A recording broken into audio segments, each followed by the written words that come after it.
मीरा 21 साल की एक साधारण सी लड़की थी जो एक छोटे शहर में अपनी मां के साथ रहती थी। उसकी मां एक स्कूल टीचर थीं और वह अक्सर सुबह जल्दी उठकर स्कूल जाती थीं। मीरा एक किताबों की शौकीन थी और हर दिन नई कहानियां पढ़ती थीं। उसकी दोस्ती गांव की कुछ लड़कियों से थी और वह हमेशा कुछ नया करने की कोशिश करती रहती थी। एक दिन मीरा ने एक एंटीक शॉप में देखा कि वहां एक पुराना दर्पण रखा था। यह धूल से ढका हुआ था और उसके फ्रेम पर अजीब सी नक्काशी की गई थी। दुकानदार ने कहा, यह दर्पण बहुत पुराना है। इसके बारे में लोगों का कहना है कि इसमें एक आत्मा बसी हुई है। जो भी इसे छूता है उसे अपनी परछाई का सामना करना पड़ता है। मीरा ने उत्सुकता से उस दर्पण को उठाया और उसकी नक्काशी को गौर से देखा। इसमें क्या खास है? मीरा ने पूछा। दुकानदार ने एक गहरी सांस ली और कहा, ऐसा कहते हैं कि यह दर्पण उस समय से है जब एक महिला ने इसमें आत्महत्या की थी। उसकी आत्मा अभी भी यहां है और जो कोई भी इस दर्पण को अपने पास रखता है उसकी परछाई धीरे धीरे उसे अपनी जगह लेने के लिए डराती है। मीरा ने उस दर्पण को खरीदा और उसे घर ले आई। जब उसने दर्पण को अपने कमरे में रखा तो वह पहले दिन ही परेशान हो गई। जैसे ही उसने अपने कमरे की लाइट बंद की, वह महसूस कर सकती थी कि उसकी परछाई हिल रही है। उसकी परछाई उसकी तरफ मुस्कुरा रही थीं, जैसे वह उसकी जगह लेना चाहती हो। मीरा ने धीरे धीरे उस दर्पण को ढक दिया और सोचने लगी कि वह शायद इस दर्पण के प्रभाव में आ रही है। लेकिन दूसरी रात चीजें बदतर हो गईं। मीरा ने देखा कि उसकी परछाई अब और भी नजदीक आ रही थीं। वह उससे बात करना चाहती थी, लेकिन उसकी आवाज कहीं से भी बाहर नहीं जा रही थी। मीरा ने डरते हुए अपने बिस्तर के करीब उठकर लाइट चालू की, लेकिन जैसे ही उसने लाइट बंद की, उसकी परछाई अब और भी नजदीक थी। मीरा ने अपना कमरा छोड़ दिया और मां के पास जाकर कहा, मां, मुझे लगता है कि यह दर्पण मुझे परेशान कर रहा है। मीरा की मां ने उसे समझाया, मीरा, यह सब तुम्हारे दिमाग की कल्पना हो सकता है। तुम बस एक पुराना दर्पण देख रही हो, कुछ नहीं और।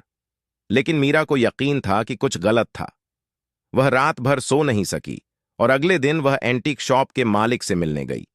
उसने उसे बताया कि उसे एक पुरानी विधि के बारे में पता चला है जिससे इस दर्पण से छुटकारा मिल सकता है, दर्पण को जलाने के लिए। दूसरी शाम मीरा ने अपनी मां से कहा, मां, मुझे कुछ करने की जरूरत है। मुझे इस दर्पण से छुटकारा पाना है।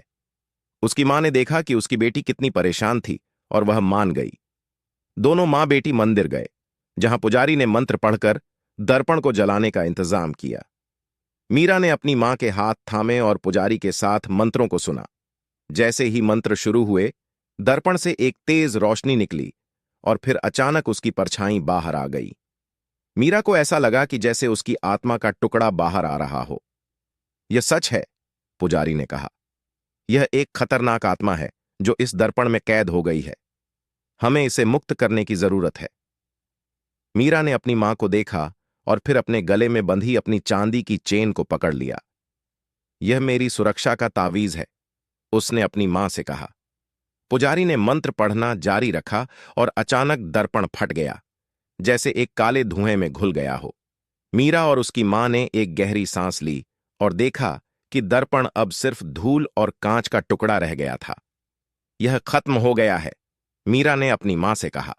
लेकिन जैसे ही उसने घर लौटने की तैयारी की, वह फिर से वहीं परछाई देखी, इस बार दीवार पर।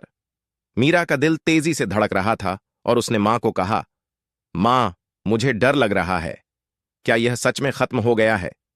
उसकी मां ने उसे गले लगाते हुए कहा, यह सब खत्म हो जाएगा मीरा, लेकिन अगर यह समस्या फिर से आए तो हमें पुजारी से मदद लेनी होगी।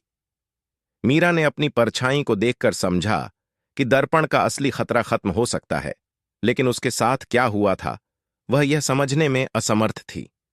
क्या यह आत्मा अभी भी उसके पीछे थी या क्या उसने इसे अब पूरी तरह से मुक्त कर दिया था? वह जानती थी कि उसे अपनी मां के साथ रहना होगा और अपनी सुरक्षा के तावीज को हमेशा अपने पास रखना होगा। फिर भी डर उसके मन में गहरा बैठ गया था। अंत में मीरा ने कांपते हाथों से कमरे की लाइट बंद की और बिस्तर पर लेटने की कोशिश की। अंधेरे में हर कोना उसे डरावना लग रहा था। जैसे ही उसने आंखें बंद कीं, उसे हल्की हल्की सरसराहट सुनाई दी। धीरे धीरे उसने अपनी आंखें खोलीं। सामने दीवार पर वही साया था, ज्यादा काला, ज्यादा बड़ा, और इस बार वो हिल भी रहा था। मीरा के मुंह से हल्की चीख निकली। नहीं, ये खत्म कैसे नहीं हुआ? उसने बड़बड़ाया। परछाई उसकी तरफ धीरे धीरे बढ़ने लगी। क्या ये सिर्फ मीरा की कल्पना है या कुछ और? क्या साया कभी उसका पीछा छोड़ पाएगा?